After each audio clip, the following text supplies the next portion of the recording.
Hope, seja muito bem-vindo à nossa mentoria. Meu nome é Newton Aprígio, eu sou um dos professores do Alfacom e também atuo diretamente aqui nas mentorias para carreiras policiais. Vejam só, hoje nós vamos falar um pouquinho a respeito de mitos que envolvem a preparação para concurso. Por que a gente vai falar disso no momento agora de uma mentoria para iniciantes ou de pessoas que resolveram reiniciar a preparação? Porque esses mitos, fatalmente você vai se deparar com eles ao longo da sua jornada. E, eventualmente, você pode ter a falsa sensação, a falsa ideia de que alguns desses mitos são verdadeiros. É isso mesmo. Então a ideia aqui é evitar que você tenha algum calo mental do tipo, eu só vou passar se eu não trabalhar. Que vai ser o primeiro mito que eu vou estabelecer aqui com vocês. A gente vai detalhar um pouquinho a respeito desses mitos para que quando você se deparar com esse tipo de questão, você não tenha dúvida de que vale a pena permanecer na jornada, que estudar para concurso é algo bom para a sua vida, tá bom? Vamos lá, deixa eu puxar aqui rapidinho, só vou ajustar aqui só um segundo, tá?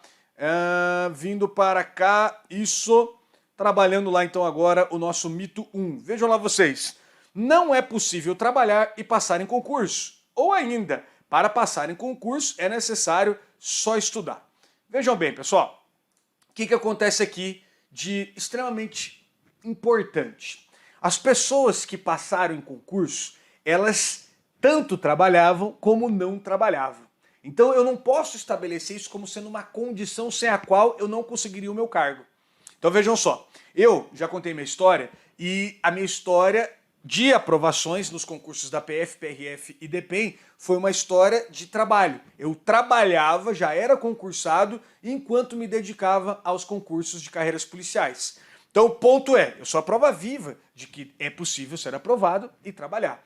Mas existem milhares de vídeos na internet de pessoas que trabalhavam e foram aprovados. Então, são várias e várias histórias. Por outro lado, eu conheço várias histórias. Tive alunos que abandonaram seus respectivos empregos somente para se dedicar ao concurso e também foram aprovados. Então você fala assim, bom, é esse o motivo para ele ter sido aprovado? Ter largado o emprego? Não. Deu certo para ele. Mas eu também conheço gente que largou o emprego e tornou a vida muito pior. Em todos os sentidos. Se sentiu mais pressionado a passar. Por exemplo, eu largo meu emprego e minha esposa vai bancar. Eu largo meu emprego e meu marido vai bancar a casa nesse período. Essa outra pessoa, se ela não estiver bem encaixada com você, ela tende a te cobrar mais. Às vezes você mesmo vai se cobrar, às vezes passa ali 6 meses, 1 ano, o troço ainda não deu certo e começa a pesar essa condição. Então eu digo o seguinte, se você eventualmente decidir por esse caminho, abandonar o trabalho porque acha que o fardo está muito grande, considere saber se realmente você estava estudando. Sabe por quê? Eu vou te mostrar aqui um detalhe. Olha só, um concurseiro que a gente considera profissional, ele estuda em média, concurseiro profissional, tá? 4 horas por dia. É isso mesmo. O cara que se dedica todos os dias. Eu vou considerar que você, então, antes de tomar uma decisão tão drástica como essa de largar o emprego, tenha que se tornar um concurseiro profissional. Príncipe, mas eu não consigo justamente porque eu trabalho. Aí é um problema. Porque você vai largar o trabalho para descobrir se você vai ser um concurseiro profissional. A maioria das pessoas gastam, em média, 10 horas por dia com seus trabalhos. Vou colocar aqui que sejam 8 horas de labuta, literalmente, e mais 2 horas aí de deslocamentos, etc e tal, almoço, escambau a 4. E aí muitos têm essa ideia, eu vou pegar essas 10 horas e vou investir somente nos meus estudos. E aí eu pergunto, é necessário fazer isso? Será que é necessário? Por que eu estou perguntando? Não era para você estar quebrando o mito, Aprígio? Eu digo pelo seguinte, se você nunca estudou na sua vida, como é que você vai sentar e estudar 10 horas? É muito difícil estudar 10 horas por dia. Então, assim, a ideia é, inicie uma rotina, se prepare, que seja 2 horas por dia, mesmo trabalhando. Crie aquela disciplina, crie, vamos colocar assim de maneira genérica, o hábito de estudar pelo menos por 6 meses. Se você não conseguir fazer isso, não é o seu trabalho, não é abandonar o seu trabalho que vai te ajudar, tá? Mas, de antemão, para a gente quebrar um mito, é possível sim ser aprovado em concurso público trabalhando perfeitamente. E eu diria que é o caso da maioria, tá? Hoje em dia. Você não para a vida para poder se dedicar ao seu objetivo. Pelo contrário, por conta do seu objetivo que você vai encontrar espaços nas suas 24 horas para se dedicar àquilo que você tratou como sendo um objetivo. Beleza? Vamos para o nosso próximo mito aqui então. Vou puxar para cá rapidinho. Olha lá. Mito 2. É necessário estudar 10 horas por dia. Opa, vamos ver aqui. Tá lá. Mito 2. É necessário estudar 10 horas por dia. Cara, veja comigo. Linkando o mito anterior. A gente acabou de falar que ninguém estuda 10 horas por dia. É necessário? Eu vou dizer o seguinte. É possível. Como assim? É possível estudar 10 horas por dia. Eu comentei aqui que ninguém que é profissional estuda 10 horas por dia. Aí você fala, nossa, Pri, estou ficando um pouco confuso. Mas veja aqui comigo. Se a maioria das pessoas que são aprovadas trabalham, elas não têm como se dedicar 10 horas à preparação.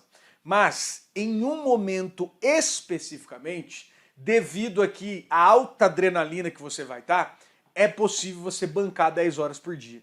Não é necessário, mas é possível. Sabe quando? Quando você está às vésperas da prova, faltando ali 30 dias para a prova. Você pode, por exemplo, pedir férias do seu trabalho. Foi o que exatamente eu fiz. Eu fui lá e pedi férias do meu trabalho justamente para me dedicar naquela reta final. Como a adrenalina está muito grande, é um conteúdo muito vasto que a gente está estudando ali para poder ser aprovado, fora toda aquela perspectiva, expectativa e tudo mais, você se organiza e executa uma tarefa determinada naquele período. Mas eu vou te falar, um ano é muito tempo para alguém estudar 10 horas por dia, ninguém consegue fazer isso. Se você testar, você vai ver que não é possível. Algumas pessoas iniciaram a preparação. Agora, pode estar vendo esse vídeo, pode ser você. Às vezes você está tão empolgado que você está conseguindo bancar 10 horas por dia. Mas daqui a pouco você vai perder o fôlego. Você vai ver que inclusive não é necessário. Então o ponto é possível, mas não é necessário. É um mito. E se isso fosse verdade, eu linko com o mito anterior. Só daria certo para quem não trabalha. Concurso público teria que ser só para playboy, só para o cara que é bancado por alguém, tá? Então não é necessário. Mesmo o cara que é bancado por alguém, o que eu chamei aqui vulgarmente de playboy, ele também vai ter dificuldade para se dedicar todas essas horas, ainda que ele tenha muitas horas disponíveis. Maravilha? Vamos dar uma olhadinha aqui então agora no nosso próximo mito. Deixa eu colocar aqui para vocês. O nosso próximo mito aqui, mito 3. É possível passar estudando 60 dias. Ou, estudando 60 dias, como assim? Num período de 60 dias. Eu vou aqui trabalhar com vocês a perspectiva do caminho do meio, tá? O que acontece aqui? Nós falamos que não é possível, não é necessário estudar 10 horas por dia. Agora, vamos pensar aqui. 60 dias, Aprígio, faz a conta aqui comigo. 60 dias vezes 4 horas. 4 vezes 0, 0. 4 vezes 6, 24, é isso? Maravilha. 4 vezes 6 é 24? Não, 4 vezes 6 é 24, Aprígio. Larga a mão de ser burro. Beleza. 240 horas. Vejam comigo. Cara, às vezes o seu cargo ele exige nível superior, ok? Vou colocar aqui de maneira genérica para as polícias. Vejam só. Polícia Rodoviária Federal, Polícia Federal. Ambas exigem nível superior. Qualquer nível superior hoje, o tecnólogo, por exemplo, tem duração mínima de 2 anos. Então é aquele à distância, reconhecido pelo MEC, que a cada 15 dias você tem que pisar lá. E ele vai ter duração de 2 anos. Uma faculdade tradicional tem em média 4 anos. E muitas faculdades, 5 anos. A faculdade que eu fiz, Direito, 5 anos presencial. Você sai da faculdade, você não tem nada. Você literalmente é o desempregado. Tá? Eu já vi isso aos montes em todos os cursos, com exceção de medicina. Aí, desempregado que é, você começa a estagiar ou trabalhar aqui por um valor pequeno, sei lá, R$1.000, R$2.000, R$3.000, eu vi de tudo. E aí, você olha para um concurso, sai o concurso da Polícia Civil do meu estado, tá pagando 5.500. Quando que é a prova? Daqui a 60 dias. Aí você vai atrás do mentor e fala, dá para passar em 60 dias? Vai ter gente que vai falar, dá. Esse é o problema. Aí você acredita que dá para passar. E você faz o quê? Faz o trabalho em 60 dias. Você se dedica nesses 60 dias. E é normal. Para o iniciante, é perfeitamente normal começar a preparação com o edital publicado. Foi assim que eu fiz. Tinha um edital, eu fui lá iniciar e fui fazer a prova. Você toma um choque de realidade e fala, realmente não dá para passar em 60 dias. Mas o que acontece? Eu mesmo, vocês vão ver em vários e vários vídeos, falando o seguinte, saiu o edital tal, é uma oportunidade, saiu o edital tal, é uma oportunidade. Mas será que é uma oportunidade para você que nunca estudou? Talvez seja oportunidade para você ser inserido no concurso. Mas, com certeza, os editais hoje, eles funcionam como oportunidade para aquelas pessoas que pensam mais no longo prazo, que já vêm fazer uma preparação, por exemplo, para a área policial. Eu me preparo para concurso de carreira policial. Beleza, pintou o edital, eu avalio a distância, valor de inscrição, a remuneração, uma série de fatores. Eu vou falar, acho que eu vou lá fazer. Por quê? Porque eu já estou me preparando há bom tempo para isso. Deu para pegar a ideia? Então é assim, o que eu mais vejo em relação a esse mito? Eu vejo professores que realmente foram aprovados num concurso A, B, C ou D, estudando somente 60 dias para aquele concurso. Eu já tive alunos que fizeram isso. Vou dar um exemplo. O aluno estava estudando para polícia, pintou um concurso de tribunal. E ele fala, cara, a diferença aqui é que eu tenho que incluir 2 novas disciplinas. Todo o resto eu já estudo. A banca é a mesma, então vou citar o caso concreto. Concurso do TRF Primeira Região. Quem fez o concurso foi a banca CESP-NB. O sujeito estudava para PRF. Apareceu banca CESP-NB e ele falou, olha, eu tenho que incluir 3 matérias. Direito Civil, Processo Civil e o Regimento Interno do Tribunal. O resto tudo eu já vi. Português, informática, raciocínio lógico, direito administrativo, constitucional, penal, processo penal, legislação penal especial, essas 3 matérias dá tempo de eu incluir. Realmente, em 60 dias ele incluiu essas matérias, revisou as demais e foi aprovado. Se ele aparecesse na internet falando que passou estudando só 60 dias, muitas pessoas erroneamente iam entender que vale ou que dá para estudar só desse período. Então assim, nessa conta simplória, nessa conta bem simples, você verifica a quantidade de horas. Você não tem como querer algo tão bom quanto um cargo, porque o cargo ele é muito bom, sabe em qual sentido? Financeiramente, você vai, na teoria, ter emprego pro resto da vida se você não fizer merda. Você vai ter lá, para muitos, como eu estou citando aqui, a área policial, a realização de um sonho. Você vai ter uma série de benefícios. Não dá para você querer resolver tua vida em 60 dias. Muitos acreditam nisso e depois acabam ficando um pouco frustrados com aquela ideia, concurso público não é para mim, porque né, porra, não deu, tal, eu até me dediquei bastante. Tem gente que nesses 60 dias consegue colocar ali, como eu disse, até 10 horas e ainda assim não vê o resultado. Deu para pegar a ideia? Então é um mito nesse sentido, tá? Você não tem como estudar somente 60 dias para provas. Hoje em dia estão falando, não, dá para estudar 60 dias para PC, dá para estudar só 60 dias para PM. Eu já vi acontecer, mas isso aqui é o que a gente chama de fora da curva. Um ou outro caso. A regra é que não dá tempo, beleza? Então tome cuidado com esse mito aqui também. Vamos lá para um quarto mito. Existem planos de estudos, nossa, esse aqui é o mais interessante, infalíveis. Ah, Prígio, eu nunca ouvi falar que existe um plano de estudo infalível. Maravilha, beleza. Que você não tenha ouvido falar nisso. Deixa eu só verificar aqui se você conseguiu enxergar. Existem planos de estudos infalíveis. Vejam bem, olha só. Opa, eu não sei se está dando certo. Agora vai. Existem planos de estudos infalíveis. Aprígio, eu nunca ouvi falar que existe planos de estudos infalíveis. Eu vou te provar que você já ouviu falar.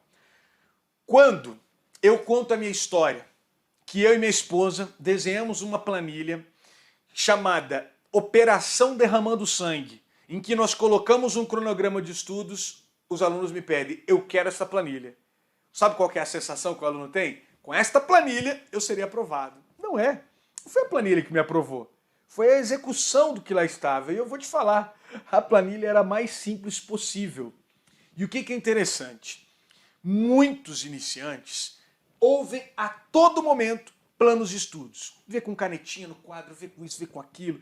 Tem N pessoas vendendo plano de estudos. Você clica aqui, ele te ajuda a se organizar, vai pra cá, repimpoca da parafuseta, puxa pra cá, te dá o dia da revisão e tá. Parece realmente ser uma ferramenta mirabolante. Fala, cara, que top. Eu com isso vai dar certo, né? Se eu tiver isso vai dar certo. Eu te garanto, não vai dar certo. Por quê? Não existe plano de estudos infalível. Não existe plano de estudos que te leve até a sua aprovação. Eu vou te explicar rapidamente o que é um plano de estudos. O plano de estudos é um roteiro. Ele indica o que você vai estudar hoje. E sabe o que acontece? Quando você estudou lá na sua faculdade, lá na sua escola, havia uma grade de aulas para você assistir. E acredite, ela não foi montada conforme a melhor pedagogia, do tipo, hoje é melhor português, lá naquele outro dia é melhor matemática, no outro dia é melhor biologia, no outro dia é melhor direito. Não! Ela foi montada, essa grade, com base na disponibilidade e horário dos professores. Do tipo, muitos professores não gostam de dar aula na segunda-feira nem na sexta-feira. A razão, você sabe por quê? O cara quer aproveitar mais o final de semana, ele não quer chegar lá segunda-feira de manhã dando aula, ou à noite, sexta-feira à noite, quem quer dar aula? Então, assim, a grade não é montada, nunca foi montada visando essa pedagogia. Então, por que raio alguém acha que, nossa, eu, pedagogicamente falando, criei o plano perfeito. Aqui é matemática porque você lembra disso? Não existe. O maior problema do concurseiro é pensar que o plano vai ser o salvador. Sabe o que vai ser o salvador? O planejamento. É lá onde você colocou um objetivo muito claro, onde você efetivamente quer chegar. A sua disciplina, a sua constância, a sua cadência na execução de tarefas simples, do tipo assistir aulas. Eu vou ter a oportunidade aqui nessa mentoria de falar um pouquinho disso com vocês. Planejamento, organização. Então é assim, o plano de estudos é basicamente um roteiro. Ele serve para alguém que tem um bom planejamento e uma boa organização e um bom método de estudos. Agora sim, eu tenho planejamento, organização e método. Eu boto um planinho e executo ele. Deu para pegar a ideia? Então é assim, gente, vou puxar para cá. Não deposite a sua fé. Não deposite a sua fé em plano de estudos. Plano de estudos nada mais é um roteiro, eu vou colocar aqui, ó, roteiro de consumo. Vai chegar um momento da sua preparação que o plano pode ser um pouquinho mais mirabolante. Um plano baseado, deixa eu colocar aqui para o ladinho, baseado no que a gente chama de ciclo de estudos, em que você pega algumas disciplinas, por exemplo, português, informática, raciocínio lógico, direito administrativo, direito constitucional, direito penal, e fala, olha, a relevância da matéria. Bom, lá na minha prova, vamos imaginar assim que português seja 20% de relevância e direito administrativo tenha 5%. Neste momento, é óbvio que você vai dedicar um pouco mais de atenção ao português. Mas há um primeiro momento em que você precisa conhecer o todo. Então, os primeiros planos de estudos, eles são as coisas mais simplórias da sua vida. Lá na frente, depois que você já tem uma certa bagagem, você começa a olhar esse tipo de coisa. Peso e relevância da disciplina. Mas no início não é necessário, confie em mim, tá bom? Olha só, vamos lá para mais um mito. Mas antes disso, eu pego aqui, às vezes a gente sou até um pouco arrogante nessa vibe, né? Confie em mim, eu vou melhorar. Confie na técnica. Existe muita técnica, eu reforço aqui, eu fui aprovado em 3 concursos aí dos mais queridos de carreiras policiais, PF, PRF, DPEM, e não foi às custas de um plano de estudos mirabolante, foi às custas de muito trabalho. E eu entendo que esse trabalho, se você compreender essas informações que eu estou passando aqui, sobre esses mitos, você vai realmente conseguir avançar mais rápido. A ideia aqui é, cara, então o que o Aprígio me falou, meu plano de estudo pode ser simples desde que eu execute. Isso. Principalmente no início. E o início, para mim, tem uma média aí de duração de 6 meses. Eu vou explicar depois melhor lá no planejamento, tá bom? Mas vamos lá. Vindo para o nosso próximo mito aqui. Mito 5. Não dá para estudar para mais de um concurso. Não dá para estudar para mais de um concurso. Opa, deixa eu só puxar ele aqui para vocês. Eita! Não dá para estudar para mais de um concurso. Oh, misericórdia. Cara, o que acontece hoje em dia? Fala-se muito, mas muito, em foco. Qual que é a ideia do foco? Vamos pegar aqui. Para eu ter foco, eu tenho que olhar um determinado cargo. Beleza. Eu vou mostrar aqui para vocês o seguinte detalhe. Vamos imaginar que o meu foco seja passar na Polícia Rodoviária Federal. Beleza? Lá na Polícia Rodoviária Federal, tem uma divisão de blocos do edital e tal e tudo mais, mas existe uma grande relevância das matérias de português, informática, raciocínio lógico matemático, direito administrativo, direito constitucional, direito penal, direito processual penal e legislação especial. Aparece aqui ainda mais um direito que são os direitos humanos. Então isso aqui está lá. Tem mais coisa? Tem mais coisa. Mas há uma grande relevância em todas essas matérias. Quando você puxa essas disciplinas e olha para outros editais, vou citar aqui polícias civis para os cargos de agente e escrivão. Quando você olha para polícias militares do Brasil, para os cargos de soldado, e quando você olha para polícias penais, as famosas PPs, para os cargos de agente, você vai enxergar com tranquilidade, tranquilamente, 90% desses editais aqui, 90% desses editais de todos esses concursos, e aqui eu estou falando 26 estados mais o DF, 26 estados mais o DF, 26 estados mais o DF. Você vai encontrar esse conteúdo aqui. Então é o seguinte, ainda que você não queira, eu só estudo para PRF, Aprígio. Aí, num dado momento, pintou a PC do meu estado. Eu olhei para o edital e todas essas disciplinas lá estavam. Mas além delas, apareceu aqui ainda o Estatuto dos Servidores Locais e apareceu aqui ainda História e Geografia. Beleza. Imagina que você já está um bom tempo nessa jornada estudando para PRF e aí pinta um edital de PC do seu estado com essas disciplinas. Eu te pergunto, você estudou ou não estudou para esse concurso? Estudou, mesmo que você não quisesse. Aí vem um detalhe. Decidi fazer a prova dos 500. Você pode falar, eu não quero fazer aquela prova porque paga-se 5 mil e eu já ganho 5 mil onde eu trabalho. Então eu não quero. Ou eu não quero fazer a prova porque eu vou ter que fazer um ajuste de banca. E o edital da PRF tem todo o burburinho que ele tá para sair. Mas vamos imaginar aqui o que aconteceu com vários candidatos. O ano era 2017. A galera estava estudando para PRF. Eis que pintou um edital de uma polícia civil no estado. O estado, vou até citar o nome dele, lá do Acre.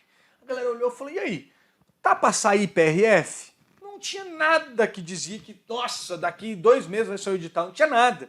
Então fazia total sentido aquela galera que vinha estudando para PRF fazer um ajuste. Opa, pera lá, eu vou lá fazer aquela PC. Por quê? Porque o grosso das disciplinas eu já estudo. A única coisa que eu tenho que fazer é um ajuste de banca. E eu já comentei, se você não viu ainda, aproveite aqui essa mentoria que já está lá gravada nos primeiros vídeos, quando a gente fala dos primeiros passos.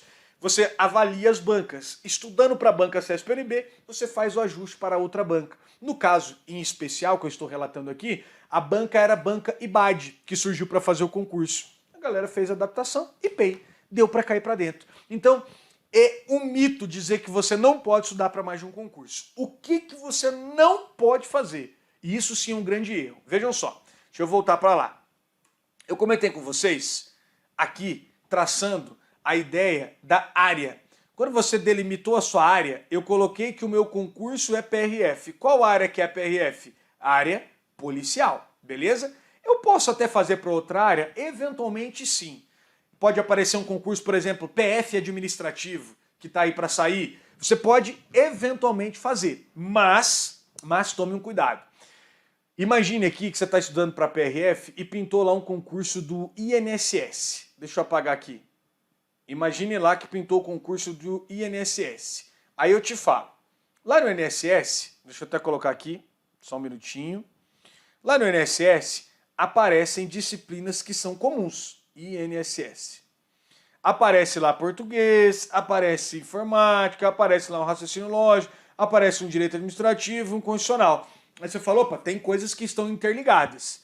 Porém, lá no INSS, é o que é previsível, aparecer lá um conteúdo de direito previdenciário.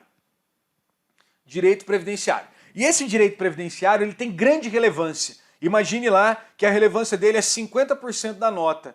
Aí eu te pergunto, cara, saiu um edital em que metade da nota é baseada numa matéria que você nunca viu. E não é uma matéria simples, é uma matéria grande, complexa. Você vai parar isso aqui para poder se dedicar ao previdenciário? Não, tá? Então, tome cuidado. Nós estamos falando aqui, é um mito dizer que você não pode ser aprovado em mais de um concurso, mas tome cuidado que não é todo concurso que você deve sair fazendo. O exemplo que eu citei aqui, eu estudava para Polícia Federal e fui aprovado na Polícia Federal, Rodoviária Federal e DEPEN. Tendo esse leque de opções, você não leva todo o peso de aquela obrigação de ser aprovado para uma única prova. Você distribui esse peso fazendo outras provas. E isso eu já vi N vezes Posso citar mais um caso, que é o caso da minha esposa, que também foi aprovada na PF, PRF e DPEM, usando dessa mesma estratégia. Tá bom? Espero que esses mitos, que a gente quebrou aqui, tenham te ajudado. Existem vários outros que a gente vai trabalhando. Quando a gente faz as nossas mentorias abertas aqui, quando a gente está aí nas mentorias fechadas dentro do curso, a gente recebe a informação e trata diretamente com os alunos. Mas, de antemão, essas 5 já vão te ajudar muito, tá? Você tira essa coisa da sua cabeça e fala, não, dá pra mim. Beleza? Então nos vemos aqui nos nossos próximos vídeos. Valeu, forte abraço!